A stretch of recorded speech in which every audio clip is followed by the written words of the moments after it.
We are very excited and grateful to have Dr. John Wadude Laird with us today. Dr. John Wadude Laird, MD, is past president and current faculty of the University of Sufism in the United States. He is a physician, healer, teacher, and director of the Shafiyy Institute, whose mission is to take a whole person approach to healthcare. He is a Murshid in the Shadhiliyya Sufi community, which was created around the teachings of Sidi Muhammad al-Jamal of Jerusalem. A Murshid is one who cares for the hearts of all the beloveds in the community. Wadude is known for the depth of his wisdom and his caring, compassionate approach to every person and situation he encounters. He is known for his humility and willingness to say yes when called by Allah to serve humanity. His teaching today is choose not to choose. Wadude, welcome and thank you for being with us today. Thank you, Abdullah, and thank you everybody from the Minnesota community. Wonderful to see you. Although so many of you I can't see, since this is a community event where we're here to connect with each other, I want to invite people to go off of to go onto their cameras and turn their cameras on so you can see the beautiful flowers and spirits of everybody in this community spread out all over the world, literally. Thank you for turning on. See, France has come in, alhamdulillah. Who would have guessed? So, assalamu alaikum hakima. Texas, California, alhamdulillah. So yes, please open the cameras, and it just makes it much more of a community event, inshallah. So the reading today is from the book How the Arrival is Realized. This is a book that was written by our guide Sidi Muhammad, and it goes into depth on many of the advanced stages of the walking, which are really the fundamental basic aspects of the walking. So it's one of my favorite books, and I constantly go back to it to try and learn more. So the chapter is called the Fana. It's called Tadbir and the people of Fana. So Tadbir is an Arabic word for management, and as we'll get into it, it has many different aspects, but the bottom line of tonight is the challenges to abandon self-management. Is there anyone here who's find that they have challenges abandoning self-management? Raise your hand, loud and proud. This is a big deal. Not easy, and yet it's through one lens the foundation of the entire walking. How can you be one with your Lord when you reserve for yourself the rights of self-management? Then there's two lords, the big Lord and the mini Lord. And if we're taking an office pool, everybody's betting on the big Lord. But nonetheless, we as the human being, we cling to self-management for a whole variety of reasons. So honestly, and I don't have anything to teach. I want to just share this this wisdom and this transmission from our guide, because it says it all. And then we can have questions, discussions, but I would suggest to let this wash over you. It's really a transmission from heart to heart, spirit to spirit. Let's begin. Begin with the elongation of the name, which is how our guide would begin meetings. La ilaha illallah. He would extend that last sound, and part of the wisdom of that is this is a way to clear and purify your own heart, your own soul, and your own spirit. Clear it of the nas, which is Sufi language for personality, and would clear shaitan, which is our engagement with you could say the darkness in different ways that we do, subtle and not so subtle. So it's a purification practice. When we move to say Muhammad Rasulullah, Ibrahim Rasulullah, Musa, Isa Rasulullah, then we are acknowledging these four messengers and prophets. There are many, many, many, many more. So we're acknowledging them individually, but we're also acknowledging the whole stream of teachers from all the different traditions that have come and carry the message of unity, the message of peace and love and mercy. So this opening invocation is a way to tune your instrument, your body, our hearts or spirits. These are instruments that need to keep in tune in order to have divine harmony flow through us and emanate from us to other people. So let's begin. La ilaha illallah.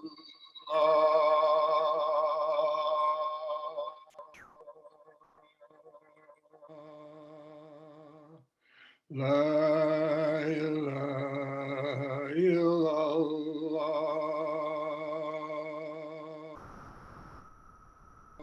La ilaha illallah. Muhammadur Rasulullah alayhi salatullah. La ilaha illallah. La ilaha illallah.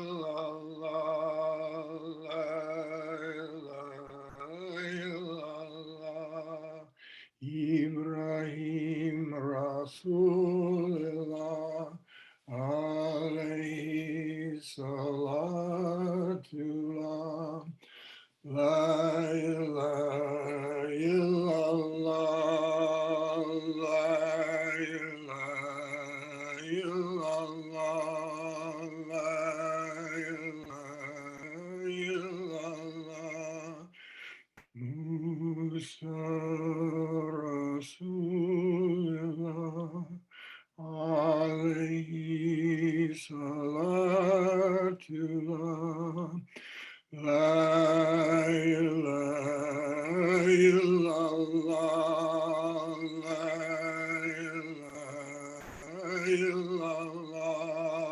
La ilaha illallah.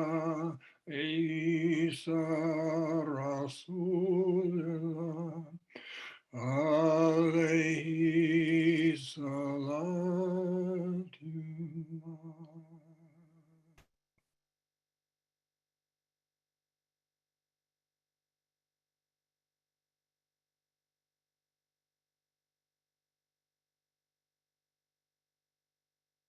And the prayer for peace, asking Allah, the source of peace, to send the peace through the light of salam, light of peace.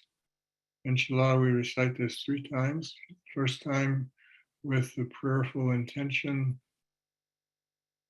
of asking Allah to fill our own heart with peace. Allahumma anta salam wa minka salam wa ilayka ya'udu salam. Tabarakta Rabbana wa ta'alayt ya Dhul Jalali wal Ikram.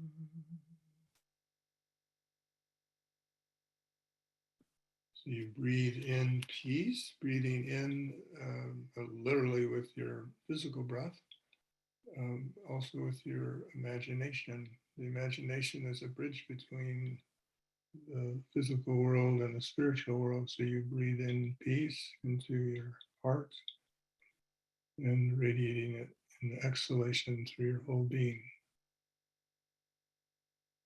Allah says, when you remember me, I remember you. So when you remember Allah through this prayer for peace, Allah, He sends the peace.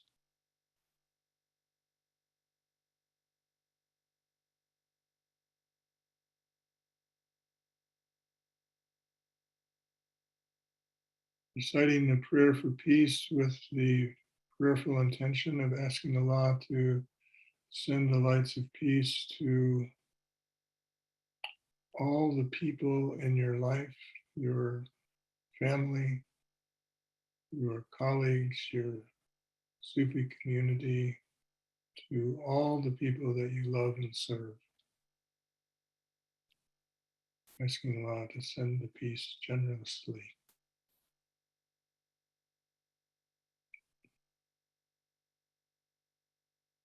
Allahumma anta salam wa minka salam wa ilayka ya'udu salam. Tabarakta Rabbana wa ta'alayt ya dhul jalali wal ikram.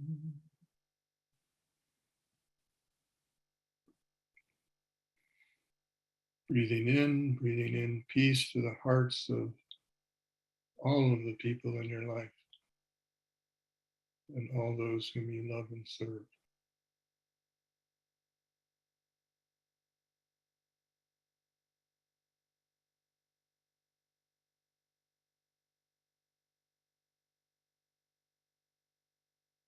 And finally, asking Allah to send the lights of peace wherever there's a need for peace. And the peoples who are facing war, oppression, hunger, discrimination, serious illness, asking Allah to send peace to all of the kingdoms of this world, all of which are in need of peace.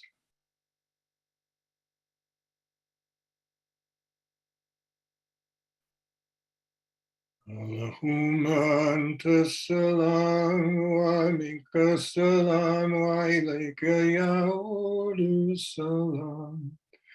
Tabarakta wa ta'alayta ya jalali wal ikram.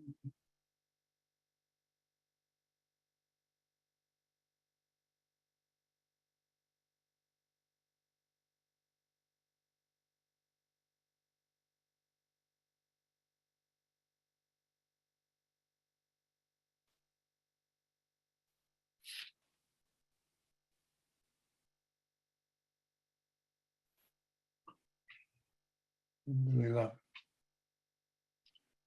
So this chapter, beginning on page 78, in how the arrival is realized, Tadbir and the people of Fana.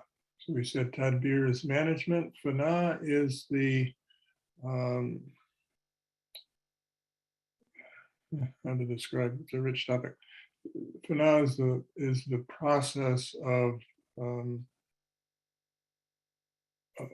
self-annihilation. I remember when Sidi learned the English word annihilation, it was like annihilation. He loved it. His eyes would light up. It's like annihilation. So it can be smooth, it could be easy, or you can hold on and struggle. But everybody wants Fana. I want Fana, I want Fana, I want Fana, because these are the gateways to like major leaps in one's spiritual progress. But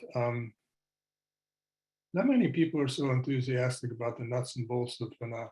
So this is one of the nuts and bolts, if you will, the relinquishing of self-management. We begin, Bismillah ar-Rahman ar-Rahim, governing, or tadbir. Tadbir is the Arabic word, literally means to look into the consequences of things and to plan accordingly.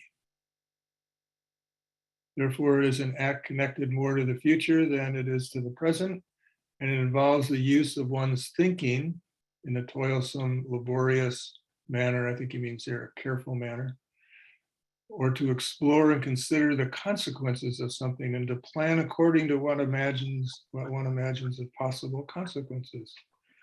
This means planning, managing, calculating, directing, disposing, and regulation.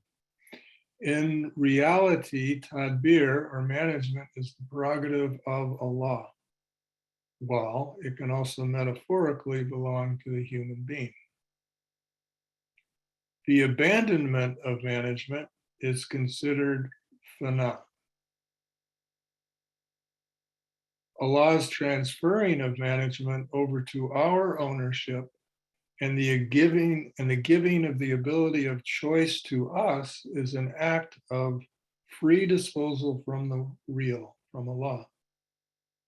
And it is a trait of the station of abiding al-Baqa. It is a detachment from an existence which was founded and centered on the slave, which means us, the human being. It's a detachment from an existence which was founded and centered on the slave to an existence founded on and by the real, meaning Allah. So when the believing slave leaves management with Allah, then he disposes of himself excellently with Allah. For Allah is the one responsible for the management of his kingdom and of the entire creation. So you might say that's a take home here. Allah is the one responsible for the management of his kingdom and of the entire creation. The degree that his creature submits to Allah, that means you and me, the degree to which we submit to Allah indicates our knowledge and gnosis of Allah and of his power and of what is rightfully his.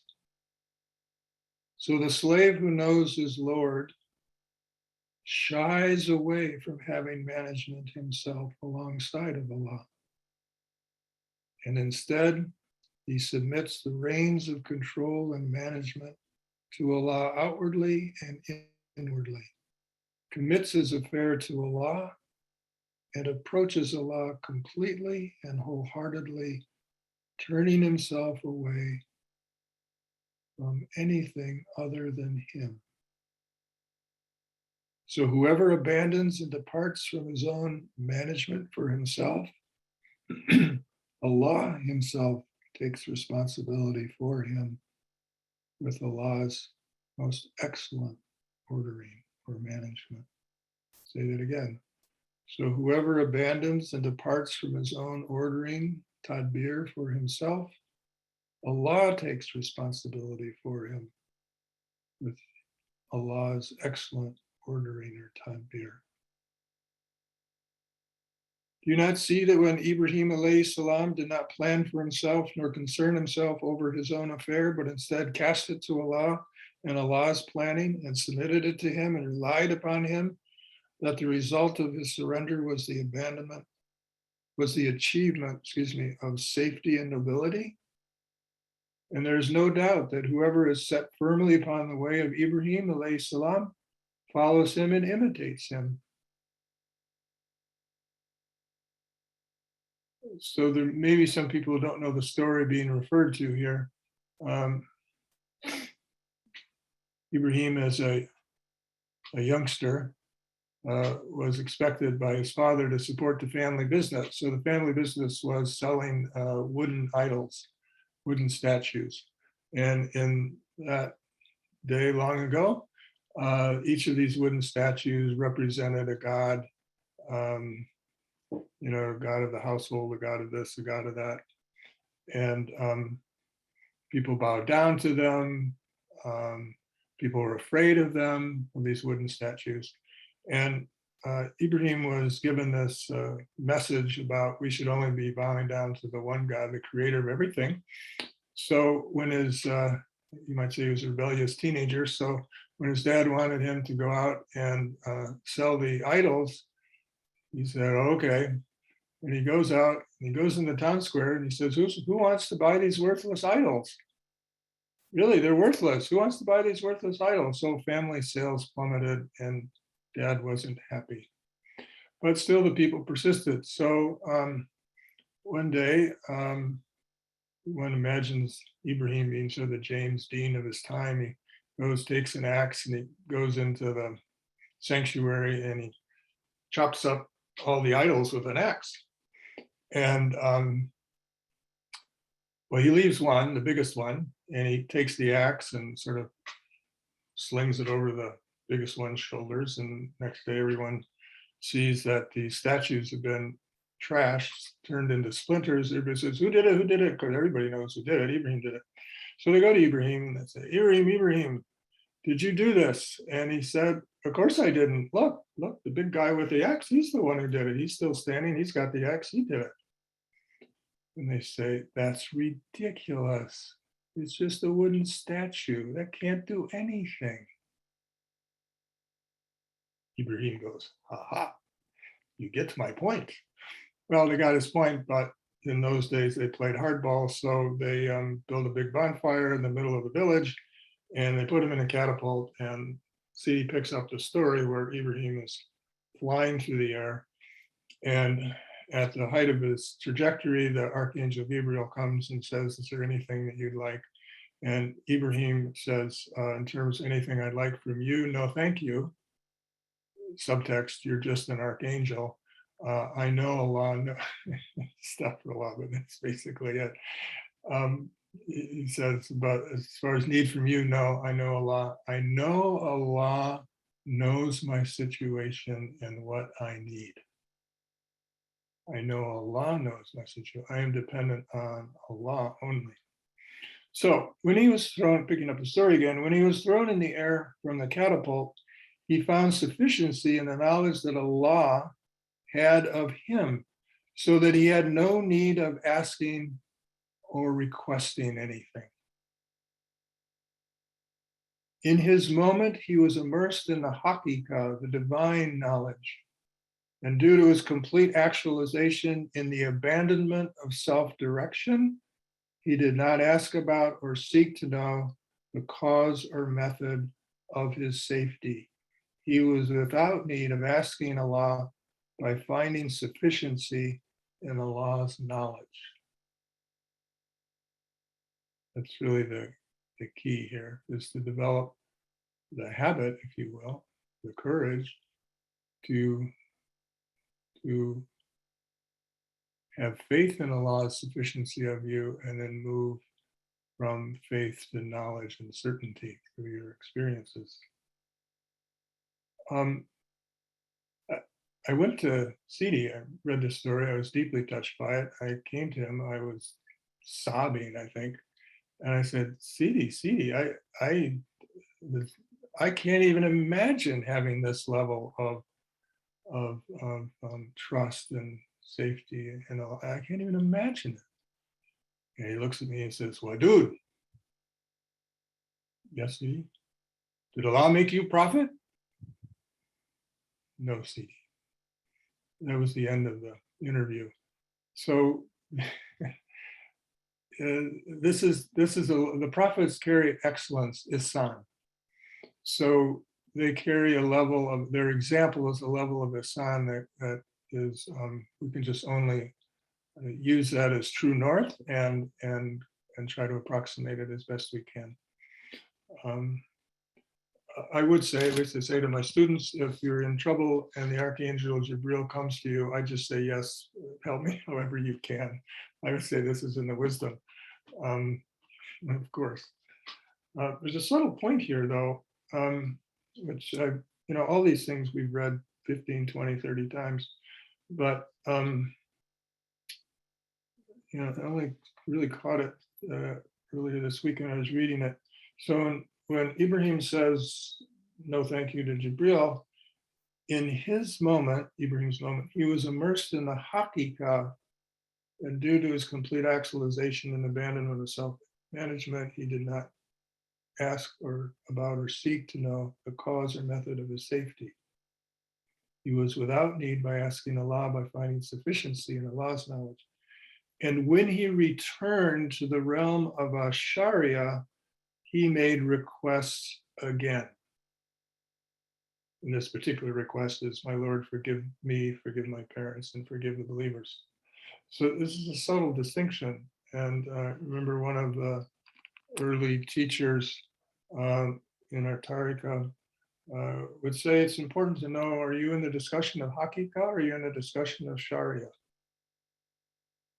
Because they're two different discussions, they're two different worlds. So in the world of Sharia, which is three-dimensional world, that's a different conversation than the world of haqiqah.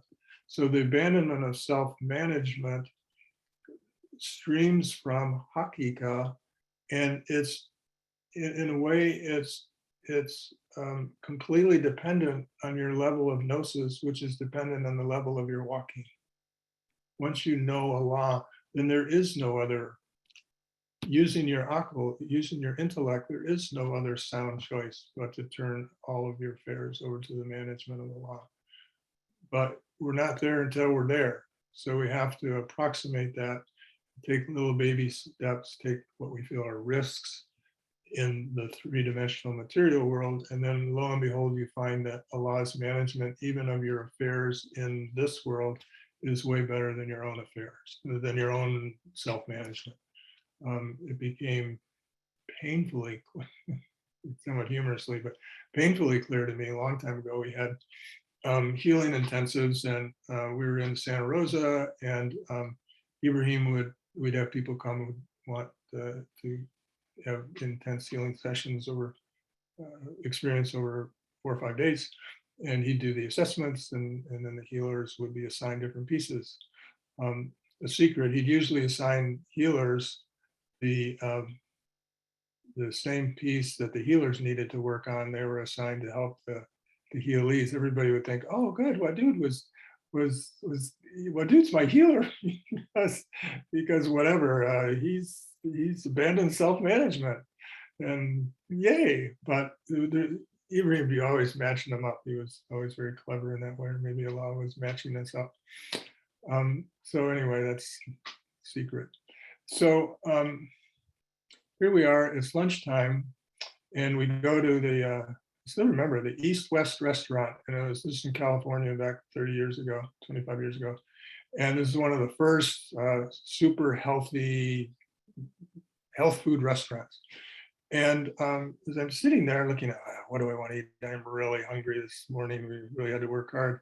I'm looking at the students, and the students, they all have a menu up here, and they're all looking for, like, Allah, what do you want me to order for lunch? I'm going, what are we doing that for? And I thought, oh, they're asking Allah, what should I eat? It's like abandoning self-management, right? And I'm going, gosh, why? I never asked that. Why don't I ever ask that? The answer came immediately, because I don't want anyone telling me what to eat, what not to eat. That's why you don't ask. And I thought, oh my God, that is hypocrisy beyond hypocrisy. That's not even hidden hypocrisy. That's obvious. If I'm going to stand in this teaching, I'm going to do that too. So it was one of these menus where, if the American Heart Association, they had 3 little icons that are possible. The American Heart Association had, if they approved of it, there's a little heart by the menu item. And if it was a vegetarian, maybe there was a carrot there. And if there was something else, I don't remember what the third thing was, but there was like 3 different options. So, everybody's just, they're so sincere. Oh my God, they're so sincere. And I'm like, man, I just want to close my eyes and like pin the tail on the donkey, and wherever it comes, that's what I'm going to order. I mean, that's the best I can do. So I put my hand down, I opened my eyes, and to my horror, it was the only item on the menu that had all 3 of those icons. Like, oh God, Allah is really putting the heat on. So I said, well, I'm committed. My backpack's over the fence. So I order this, and I eat I have the food. I eat the food, and there's several things that were so striking. One, it was absolutely delicious. I could have never, of my own knowledge, chosen something that was tasted so good. The second thing was that I felt tremendously, I felt really good. Like when you eat really good food and you feel really good as opposed to feeling really sluggish, I felt really good, sort of clear and clean and nourished. It wasn't like, oh, I got to have dessert in order to fill myself up. And then the third thing was that it was the cheapest item on the menu. And I thought, Allah loves you more than you love yourself. Once you really get that, why wouldn't you let Allah manage your affairs? Well, since then I can give you 100 reasons why you don't let Allah manage your affairs, because I've tried them all. But still, Allah, Allah, He's merciful, He's patient. He lets us, it's a big teaching, not so easy. So, Bismillah, astaghfirullah. So, Sidi continues, therefore, whoever is perfected in certainty, and part of that certainty is this certainty that Allah loves you more than you love yourself. Allah is wiser than you. Allah knows better than you. It starts as faith, but it ends up as certainty. Al-Yaqeen. Inshallah, it ends up as certainty. Therefore, whoever is perfected in certainty becomes satisfied with Allah's planning over his own planning and finds sufficiency in the knowledge of Allah, so that he doesn't quicken the divine response and is content with whatever action Allah takes. This is a subtle point. It doesn't quicken the divine response. How many times when we're in the difficulty, the contraction, the Jalal, I just gave a teaching at the university today on the Jalal and Jamal. How many of us, when we're in a situation that's difficult, we want it to get over with. We want the pain to end. We want this person to get out of our life. Whatever it is, we want our income to go back up. All these different things. We want to quicken the divine response. Am I the only one? Yes? Let's show of hands. How many people notice you quicken their diets? Okay.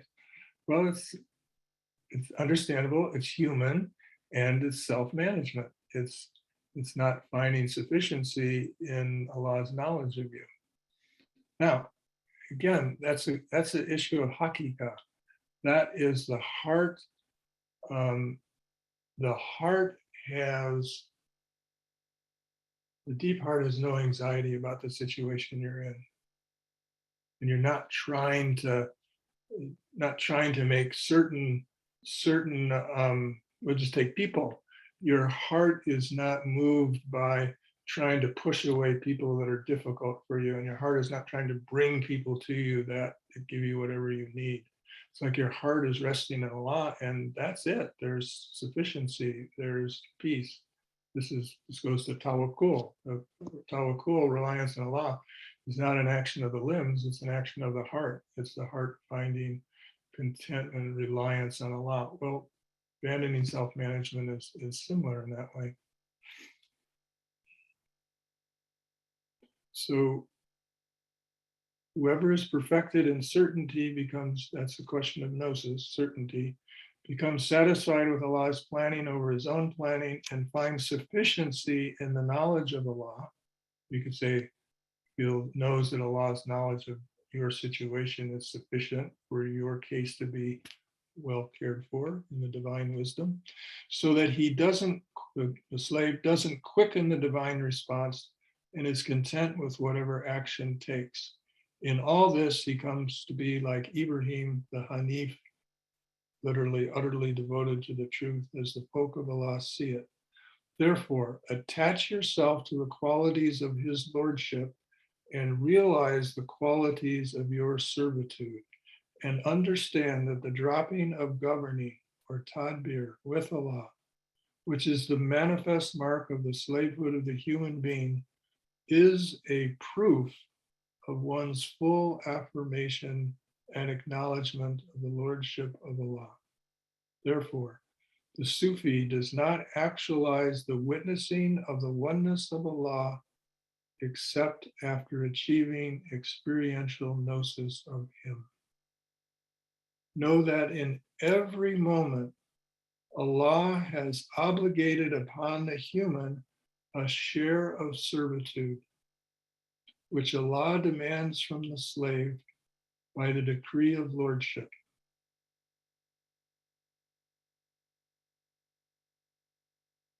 One of our teachers, Shaykh used to say, the job of boss has already been taken, and you're not the boss.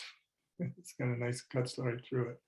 So know that in every moment, Allah has obligated upon the human a share of lordship, which Allah demands from the slave by the degree of lordship. Excuse me, obligated upon the human a share of servitude. which the law demands from the slave by the degree of lordship. There is no freedom for those of spiritual perception and understanding to allow them to plan for themselves or look into their own self-interest. It's a very subtle statement.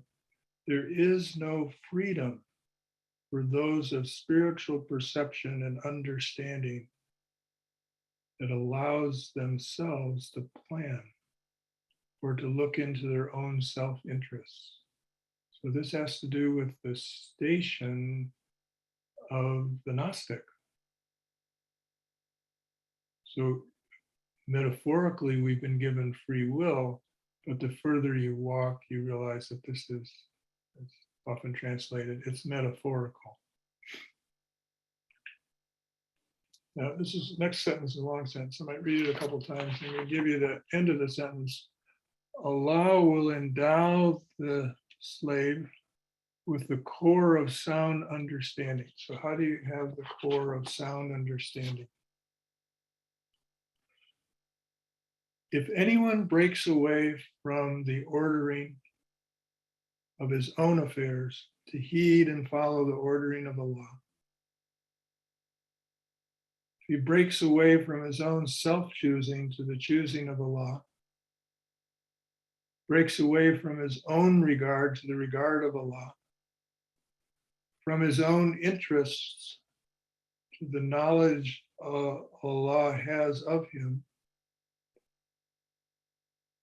And if the person does this with uninterrupted resignation to, contentment with, commitment to, and trust in Allah, Allah will endow him with a core of sound understanding. So I'll read that again. If anyone breaks away from the ordering of his own affairs to heed and follow the ordering of Allah, from his own self-choosing to the choosing of Allah, from his own regard to the regard of Allah, from his own interests to the knowledge, so these are self-interests, to the knowledge Allah has of him, and if he does this with uninterrupted resignation to, contentment with, commitment to, and trust in Allah, Allah will endow him with a core of sound understanding. And this will result in the practice of recollection, meditative reflection, and other special virtues. Make no choice upon your own authority in anything. This is guidance from the Gnostics. Make no choice upon your authority in anything. Beware of this. Choose not to choose. Flee from that choice. Choose not to choose and flee from that choice.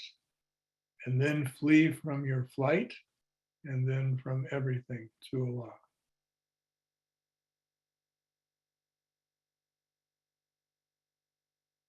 It's a subtlety we can go into later, but we continue. For your Lord creates what he wills and exercises free choice. No choice do they have in the matter at all. From Quran 28:68. Do not have any self-choice separate from his. And if you choose anything, then choose only servitude to Allah, following in the choice the example of the Messenger of Allah, sallallahu alayhi wa sallam, where Allah described him as a slave messenger. So let's take a moment. Take a brief rest from this. So, as you may know, this is referring to the fact that Allah gave his beloved Muhammad the choice to be a king messenger or a slave messenger. And he said, I shall be a slave messenger. So take a moment now to reflect, where in your life are you a king messenger? Where in your life are you managing your own affairs? Where in your life are you might say, picking and choosing what parts of the law's orders you're choosing to follow and which ones you're not? We'll say that's being king messenger. So take a moment and in what areas, there may be certain of your areas in your life, it's like you can readily let Allah manage and order your affairs, and there may be other areas where you're holding on, say, I don't think so. Not today.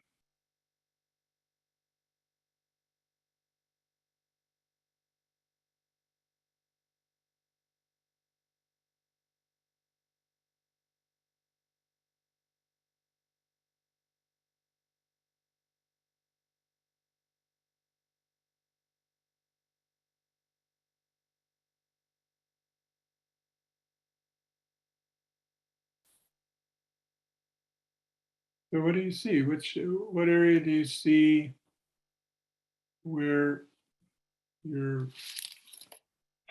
putting the crown on your own head, as they say? So let's open it up for, I just want people to just contribute it out loud, take yourself off mute. And we don't need story, it's just like, what's the area? And we'll see just what the sort of the tapestry of our own kingship is here. So Naima, April, you've got your headset on, your earplugs in. What did you find? I was just putting them in. At first, it was the little things, like kind of like your example of the eating at the restaurant. Like I feel like in some ways, for the bigger things, I'm closer to trusting that Allah knows best because I've made enough pretty big mistakes to see that's true. It's one of the ways where we finally rein ourselves in. But where's the kingship that's still there for you? I guess queenship for you.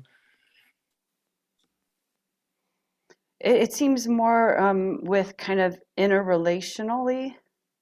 So things like I don't have kids, but my pet, my dog is like, I take that as she's my responsibility. And so like I feel responsibility and queenship over taking care of her and not really trusting what Allah's making in each moment with her.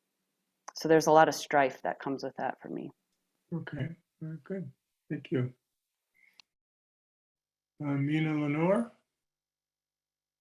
Assalamu alaikum, good to see you.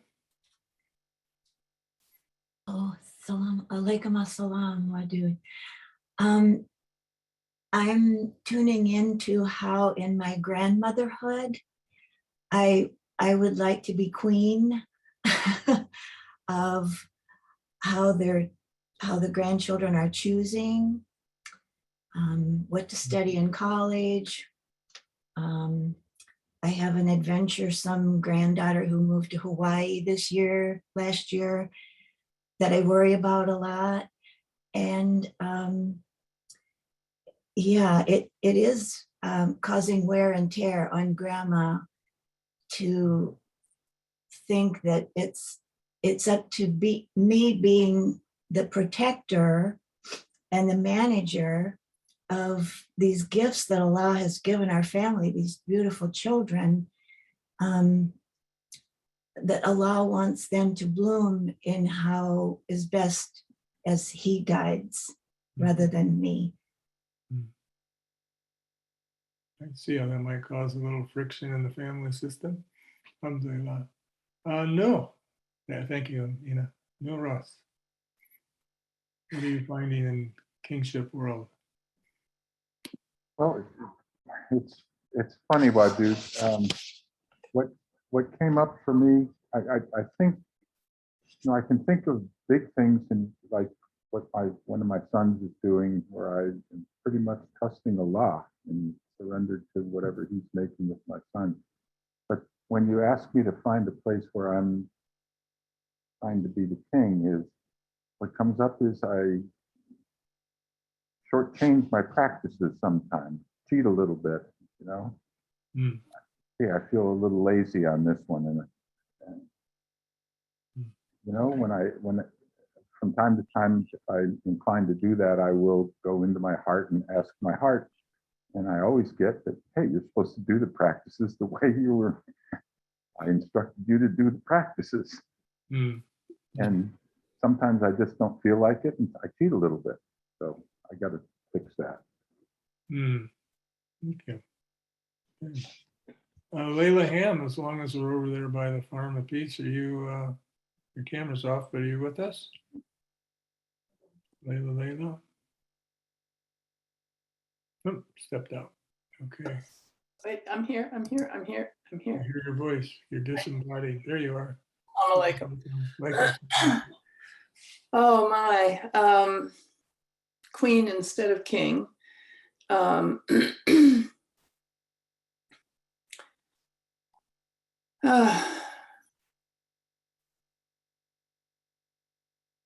think what comes to me now with your asking me is the superficial willingness to surrender and the rebellious kind of, okay, I'll give him the almighty 24 hours to see how this works. But if it turns south, sorry, I better step in because the south is not where I want to go. And just all kinds of efforts to compromise, which is not what the king asks of us. Perfect. Thank you. Okay, well, hopefully you guys get the sense of the territory. You know, picking and choosing your way through this path that's been laid out for us is one of the places it shows up all the time. I'll follow this, but not that. Our Shaykh Sidi Abu al-Hassan al-Shadhiliyya said in confirmation of the above meaning Muhammad chose to be slave messenger, not king messenger. So long as the friend of Allah, Wali, still has a desire from his own desires, or self-choice from his own choosing, or ordering management from his own ordering, then he will never attain to Allah. Never. Never, never, never, never. That's a pretty strong statement, but the man knows.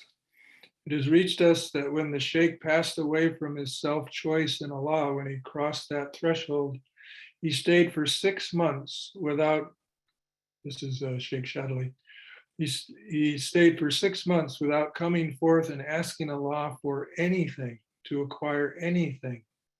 And then he was called from the presence of Allah, ask us for servitude. So he reported, so I asked Allah and I pleaded with Allah to grant me complete success in conforming to his commands. For Allah creates what he wills and chooses as he wills, and there is no choice made independent of his. End quote. So servitude, ubudiyya, is that you be his true slave in every moment, just as he is your Lord in every moment. True servitude is that you be his true slave in every moment, just as he is your Lord in every moment. And it is to relinquish any claims or pretensions of power or ability from oneself, and to accept what wealth and blessing he gives you and loans to you. One of the Gnostics said, I entered into the presence of my Shaykh complaining about some affairs of mine. And so he told me, if your self belongs to you, then do with it as you wish. But you will never be able to do that, for yourself does not belong to you or to your control. Therefore, if it belongs to its Lord, then submit yourself to him, that he do with it what he wills. And then the Shaykh said, true rest is found in submission to Allah and the abandonment of self-direction and self-management alongside of him. And then the Shaykh supplemented, made a prayer, and said, oh my Lord, may I regard your power and ability when you enter me into your presence, and may I regard my submission and yielding to you when you exit me from your presence. Meaning, may my departure from considering myself and not moving beyond my own gratification be actualized, so that when I enter your presence, I witness your power and ability. And by doing that, the ascription of things to myself ceases. And when I exit your presence, I submit completely to you, so that my looking out for my own gratification and its fulfillment ceases. And that gives me victory over witnessing myself. Meaning, I come to not see in it any independent action or volition or movement or stillness of its own accord, but instead see that the mover and the stiller, the one who stills or makes quiet or stops movement, the mover and the stiller is you. O Allah, I pass away from and move beyond the circle of my sense perception, meaning what my sense awareness revolves around and perceives, namely the creation. And I do not attach to them, and I do not see in them any source of benefit or harm, but see that the source of all benefit and harm is you, O Allah. So that brings us back to the station of Ibrahim, where he said the idols, those wooden idols, have no benefit to, they do not give you any, they're not the source of any benefit or harm. It's another way to look at the problem. Isn't our self-management based on conscious or unconscious calculations of what we think will bring us benefit, or what we can do that think will remove us from harm? Yes or yes? The answer is yes. Excellent. But think about that. Our self-management is based on our calculations of how we can bring to ourselves what we want or protect ourselves from what we don't want. It's all based on identities, projections, misperceptions from childhood. It's all based on a whole guidance system that we've developed as 1 year old, 2 years old, or 4 years old, 5-year-olds, whatever, a whole series of strategies and beliefs and idols that we've created long time ago. But we still insert that whole guidance system, if you will. This is the sort of the subtler and deeper aspects, all of the things we do unconsciously to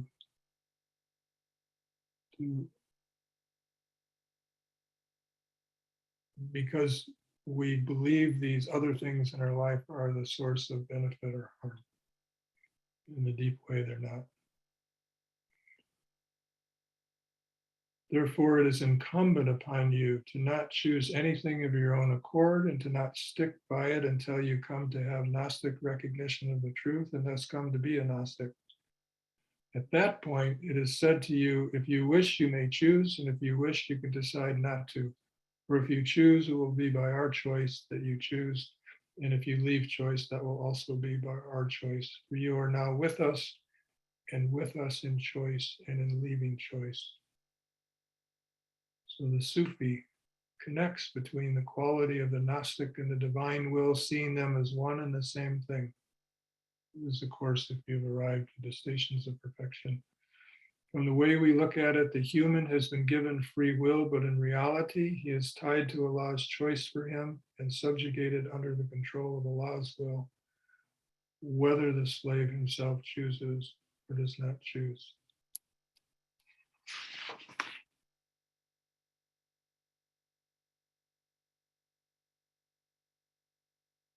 So I think let's finish there.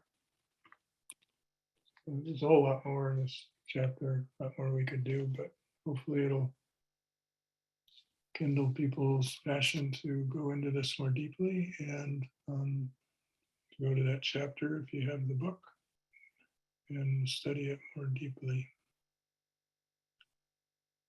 Ya Allah Rahman Rahim.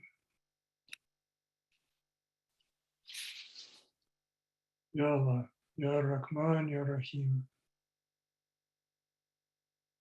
Beloved Allah, you have really given us these teachings right in the Fatiha. When we say, according to the tafsir of our guide, Bismillah ar-Rahman ar-Rahim. Ar-Rahman is the one who gives us the gift of existence.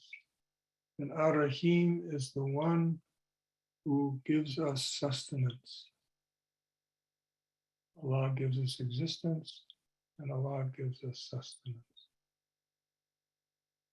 Beloved Allah, help us to walk more and more deeply, to have the gnostic understanding that your choice is behind our choices. Help us have conscious releasing fana of self-will into your most generous and loving care. Beloved Allah, we are forgetful as people.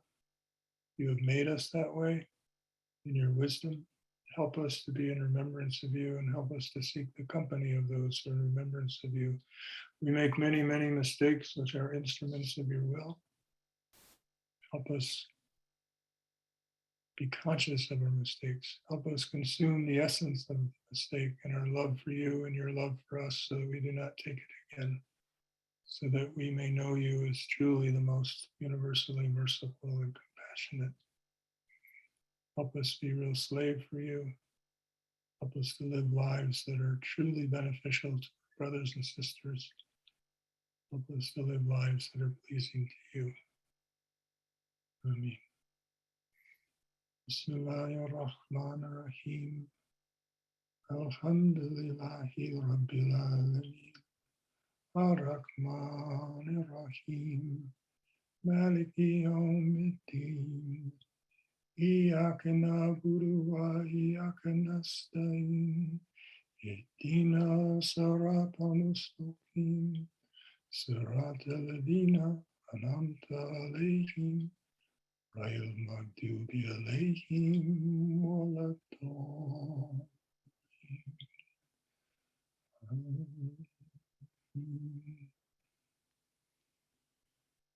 Wa sallallahu ala sayyidina wa nabiyyina wa amrina wa maulana wa shafiina wa habibina Muhammadin taha yasin amin.